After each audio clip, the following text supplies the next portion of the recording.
Bismillahirrahmanirrahim. Assalamualaikum warahmatullahi wabarakatuh. Alhamdulillah wa syukurillah wala haula wala quwata illa billah. Allahumma shalli ala Muhammad wa ala ali Muhammad.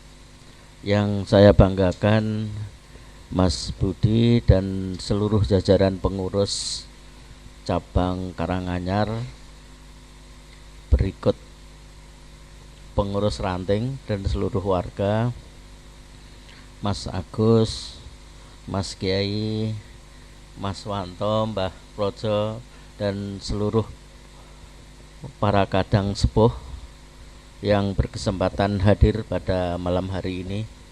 Terus terang saya bangga datang pada malam hari ini. Saya nggak ngira kalau jumlah yang datang ini sangat banyak. Saya pengen ini ada koreksi sedikit Mas Budi. Jadi jangan sekali-kali kita merasa kecil kecuali di hadapan Allah. Semua yang datang ini alhamdulillah dan ini membanggakan. Yang kedua, makin sederhana, makin jujur. Kesederhanaan adalah kejujuran. Jadi saya bersyukur tidak ditempatkan di hotel pada malam hari ini.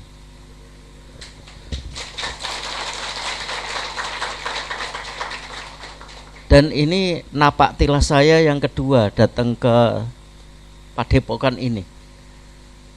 Kalau nggak salah 3 tahun yang lalu ya, saya dengan beberapa kadang sempat mampir dan alhamdulillah berkembang, meskipun tidak pesat tapi makin semarak, apalagi dengan hadirnya dulur-dulur yang pada malam hari ini nampak sumringah.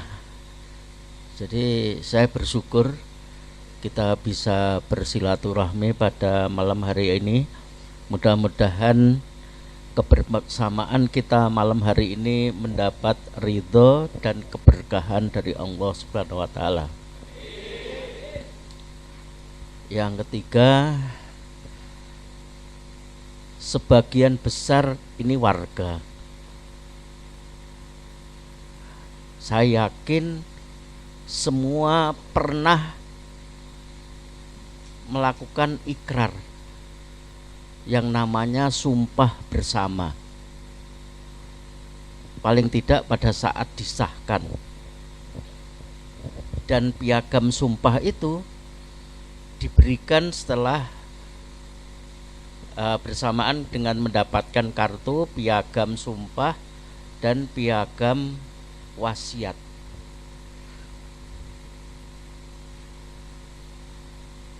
Banyaknya dulur-dulur hadir pada malam hari ini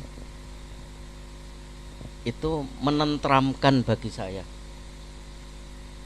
Ini sebagai pertanda bahwa dulur-dulur masih ngugemi sumpah yang pernah kita ikrarkan bersama.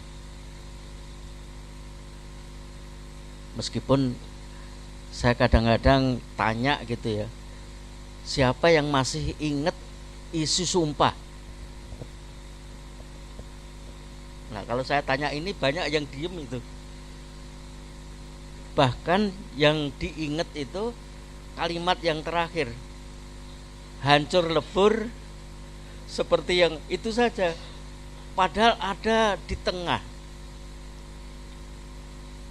yang sangat penting bagi kita semua, yaitu apa? Ingat, sanggup memelihara persaudaraan lahir batin, ya kan? Nah, kita mendapatkan pelajaran yang sangat bagus selama 15 tahun terakhir inilah, di mana ada dinamika organisasi yang yang menurut saya sangat baik untuk menguji seberapa jauh ketaatan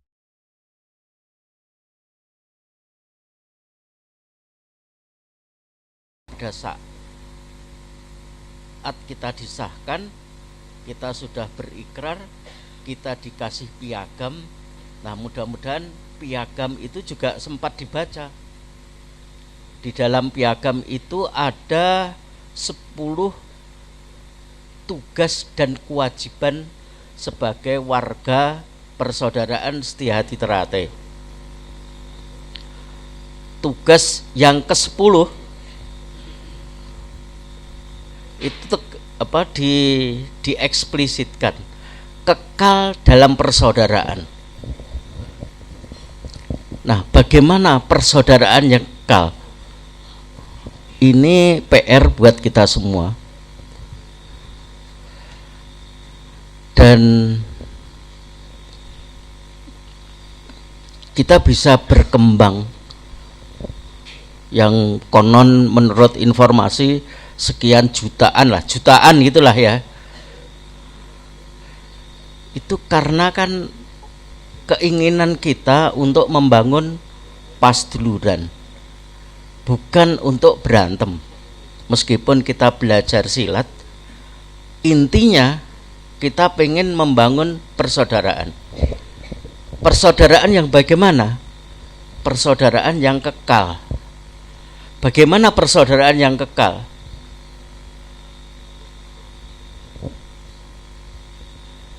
Yang kita selalu berprasangka baik apapun yang dilakukan oleh saudara kita. Itu salah satu syarat kita bisa menjaga persaudaraan ini kekal. Yang kedua, kita tidak dimakan oleh gengsi. Mentang-mentang jumlahnya banyak, mentang-mentang punya jabatan segala macam, terus seenaknya. Tadi oleh MC kita mulai dengan lafal apa? Basmalah. Artinya kan tahu semua. Dengan nama Allah yang Maha Pengasih dan Maha Penyayang. Itu baju yang dipakai Mas Arif, yang pakai seleret merah ini, baju seleret merah. Itu kan ada di sini nih, hati bersinar, ya kan? Jadi orang yang pakai lambang ini maupun badge ini ada orang yang mampu memancarkan kasih sayang, mampu memancarkan rasa cinta terhadap sesama.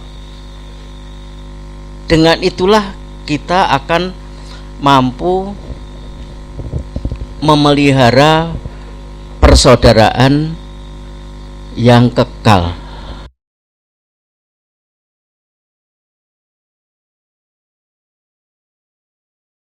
Saya pengen ingatkan kepada kita semua,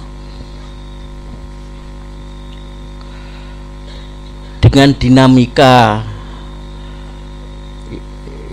yang terjadi di kita selama sekitar 15 tahunan ini, itu memberi pelajaran yang sangat penting untuk kita semua. Kita sudah diberi kesempatan untuk sambung persaudaraan di semua ranah hukum, di hukum administrasi negara atau PT-UN, di hukum perdata, di hukum pidana, di hukum merek, dan alhamdulillah kita lulus. Artinya dari pelajaran sambung persaudaraan di ranah hukum itu ya kersane Allah lah, kersane Allah. Itu kita sudah menang di PT-UN, alhamdulillah. Yayasan juga sudah selesai, perdata juga sudah selesai, tinggal bagaimana kita memanfaatkan produk hukum yang sudah kita miliki. Ini penting untuk kita semua.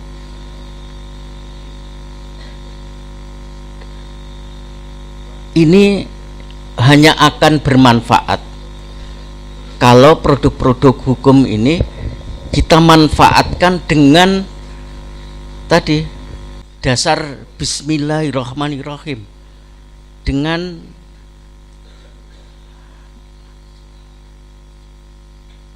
nama Allah kita menebarkan rasa kasih sayang kepada orang-orang yang dulu pernah memusuhin kita, pernah mengintimidasi kita, pernah yang nguyo-nguyo lah kasarnya gitu ya. Bahasa Indonesianya nguyo-nguyo itu apa ya? Nah, itu kita jadikan pelajaran. Jangan sampai perasaan dikuyo-kuyo, diintimidasi itu menjadikan kita ini dendam. Sebab kalau ada rasa dendam di dalam diri kita, itu pertanda kita ini tidak bersyukur, pertanda kita belum sanggup memasang badge atau menggunakan logo hati bersinar di dalam pakaian kita. Kita belum siap. Jadi kalau kita pakai pakaian korlap misalnya seleret merah, pakai hati bersinar, tapi keluar hawanya masih hawa dendam, pengen bales meskipun kita sudah menang di PT UN misalnya, ya udah kita turun lagi itu, derajatnya nggak jadi naik tapi justru turun kembali. Ini tantangan buat kita. Orang marah, orang dendam itu lebih capek daripada orang yang golek seneng. Kita membangun pasduluran ini kan golek seneng, supaya apa? Supaya adem, ayem, tentrem, ya kan? Nah kalau kita regejegan terus kan capek deh gitu kan. Nah jangan sampai kita ini menjadi capek karena salah mengelola hati dan pikiran kita. Soal ngelola hati, alhamdulillah saya sempat bertemu dengan almarhum Mas Imam Kusupangat. Jadi nasihat beliau, Dek, cara mengelola hati supaya kita ini tetap adem, tetap ayem, tetap seneng. Kayak kita nyetel radio, ada gelombang kan, kita menyesuaikan. Kalau kita seneng keroncongan, ya udah kita setel di keroncongan. Tiba-tiba nanti penyiarnya nyetel dangdut misalnya ngerame gitu, kita nggak seneng, pindah aja, cari gelombang yang sesuai dengan rasa kita. Begitu juga di dalam kita bersaudara ini. Jangan melayani orang marah, jangan melayani orang emosi, jangan melayani orang mentang-mentang pejabat. Tadi ada Mas Lurah kayaknya ya, misalnya mentang-mentang jadi lurah, terus suka-suka kan, saya nggak suka sama Mas Budi, udah jajarannya Mas Budi saya gencetin aja semua gitu kan. Itu saya yakin itu pasti benda balik nang awake dhewe, itu jadi bumerang. Walaupun tidak langsung, tapi pada saatnya entah dengan cara yang lain, itu akan merugikan diri kita sendiri. Jadi tugas kita terutama sebagai pengurus, entah itu cabang ranting, rayon, apalagi pelatih, itu menyimak betul apa yang tadi diikrarkan bersama. Sumpah kita baca kembali, wasiat kita baca kembali, apa tugas dan larangan warga, apa yang tidak boleh. Salah satu yang tidak boleh itu berkelahi sesama warga SHT, dan apa yang harus jadi pantangan kita atau pepacuh.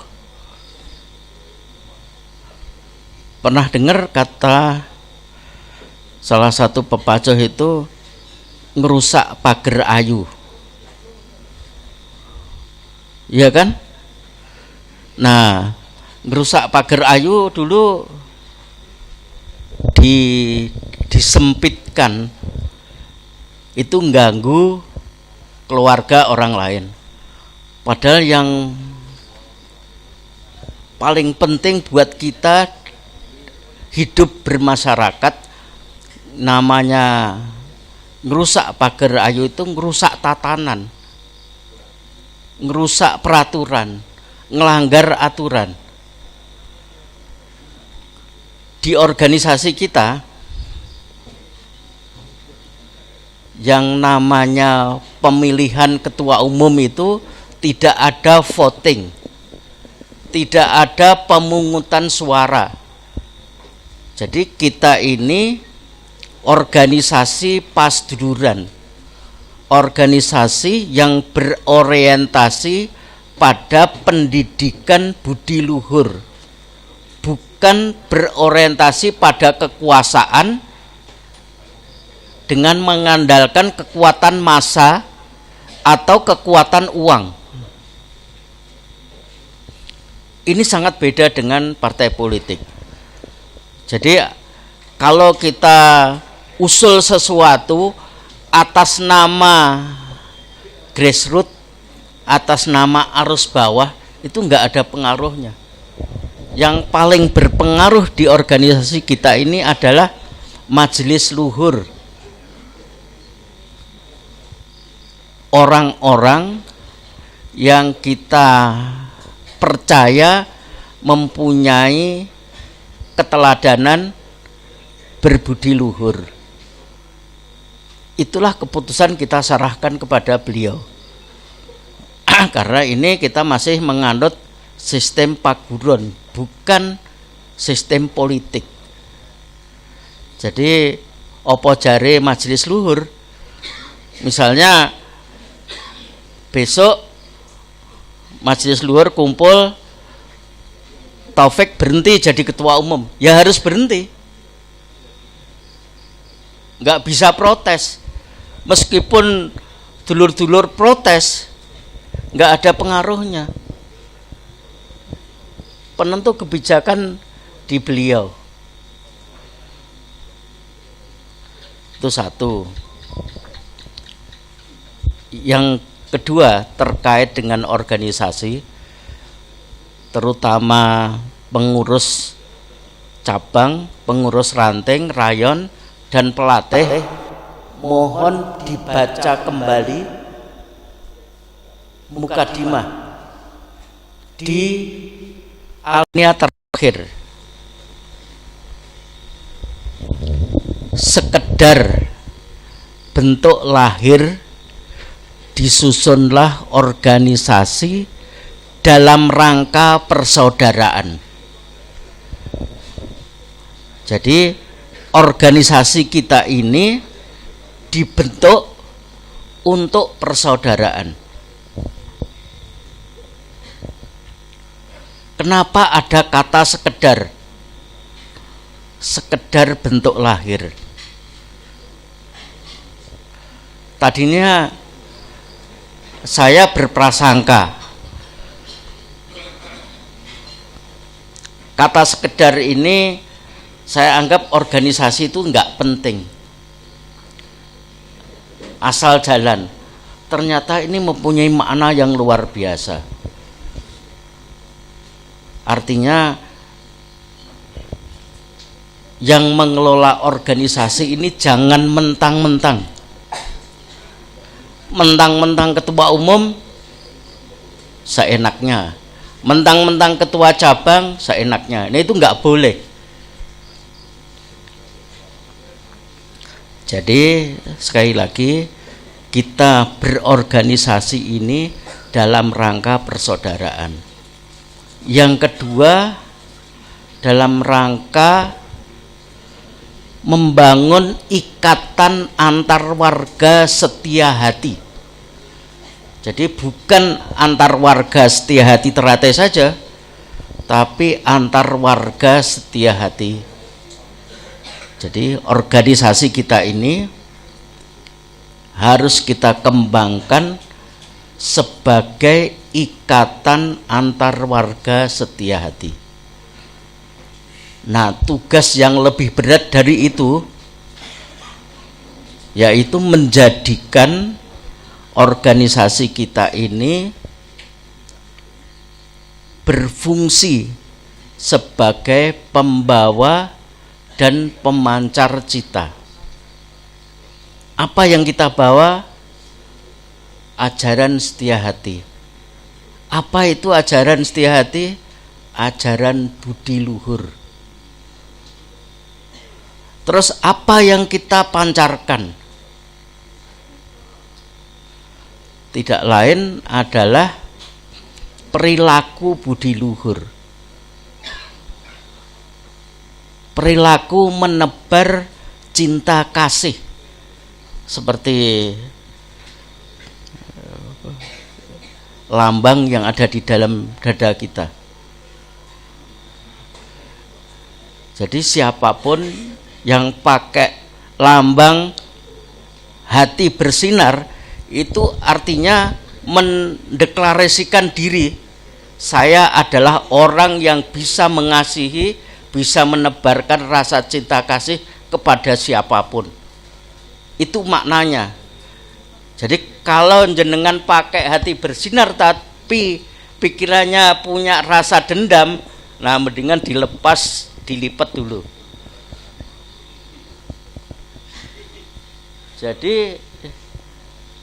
Jadi kalau masih kita punya bayang-bayang dendam, jengkel, apalagi mau gerudukan gitu ya, mau gerudukan tapi pakai bed, itulah yang nggak cocok.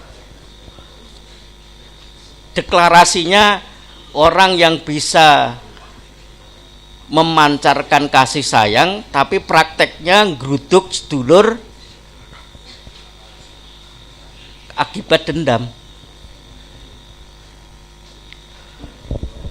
Mungkin untuk sementara itu dulu. Nanti kepanjangan karena ini malam Jumat gitu ya. Oh, tirakatan. Ya. Sampai pagi ya. Ya.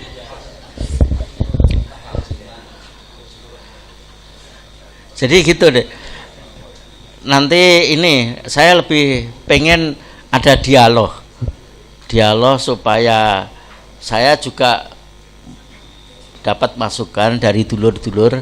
Jadi apapun pertanyaannya itu ada Mas Agus, ada Mas Wanto, ada Mbah Projo dan sebagainya. Ini menjadi pelajaran kita semua. Mungkin perlu saya informasikan juga bahwa parapatan luhur tahun depan kita akan kembali kepada khitoh anggaran dasar tahun 1962. Kenapa kita harus kembali ke 1962? Karena yang menyusun mukadimah itu sama dengan yang menyusun anggaran dasar. Jadi faham persis, tahu persis antara mukadimah dengan batang tubuh anggaran dasar. Salah satu pasal di dalam batang tubuh anggaran 1962 yang namanya warga itu harus mewajibkan dirinya sendiri untuk terus mendalami ajaran setia hati melalui sarasehan. Jadi kegiatan kita malam hari ini itu bagian dari kewajiban kita untuk mendalami ajaran setia hati. Nah, saya sangat berharap para warga senior, terutama warga tingkat 2, pengurus cabang maupun ranting, itu bagaimana bisa mengembalikan tradisi kita melakukan sarasehan kayak malam hari ini. Yang namanya sarasehan itu bukan rebut bener, tapi tukar pengalaman, tukar pandangan supaya bisa menjadi pelajaran bagi peserta sarasehan itu. Jadi di dalam sarasehan itu nggak ada bantah-bantahan. Misalnya, tadi sudah berapa menit saya ngomong, terus ada sedulur-dulur yang nggak cocok, nggak seneng, ya diomongin saja, nggak apa-apa. Bahwa saya nggak setuju kalau sumpah itu harus jadi pegangan. Saya nggak setuju kalau siapapun yang pakai baju dengan logo bersinar itu nggak boleh marah. Ya nggak apa-apa. Karena kita ini hidup punya kodrat dan irama masing-masing. Jadi saya yakin setiap individu pasti punya pandangan, punya pendapat yang sangat mungkin berbeda satu sama lain. Tapi tujuan kita bagaimana kita mengembangkan persaudaraan yang bisa mengantarkan kita hidup adem, ayem, tentrem. Terima kasih, kurang lebihnya mohon maaf.